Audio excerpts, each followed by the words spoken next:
So year 11s. So we've done lots of past paper 1s, past paper 2s. Past paper 3s are probably kind of the hardest to do because there's less of them. COVID meant that there was not many exams during that time, and then when we came back from COVID, that was the exam that kind of got most of the content taken out of. Okay, but the key thing you need to understand is the last full exam for paper 3 was 2020. The normal exam you guys will be sitting is 1 hour 15 minutes, and you notice it's 75 marks. So that means you've got more than a mark a minute. And the reason there's such a high time pressure here is because they expect you to be able to answer most of these questions really quickly, due to the fact the pre-release gets published 12 weeks before the actual exam. So we've had plenty of time to analyze that pre-release. So what I'm going to do here is I'm going to go through past questions, but I'm going to skip the section A on issue evaluation, mainly because this was pre-release on Urban World, which is not the topic you've got at the minute.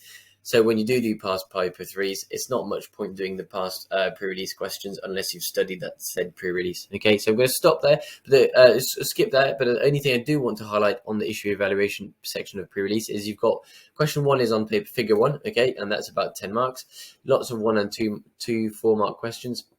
Then question 2 is about figure 2. You get, that's where your first 6 mark arrives. You've got 2, 1, 2, and another 6. And that's another 15 marks in total. And then for figure 3, it's always a 9 mark on figure 3. You've only got 1 question, it's a 9-mark question. Okay, that's usually how it's broken down, and that's 12 marks because it's 9 plus 3 spag. So there's quite a few points here, which is sort of not gifted, but if you really study your pre-release, you'll be absolutely fine. Okay, and I've made a video on how to write the perfect 9-mark question for this year's pre-release anyway.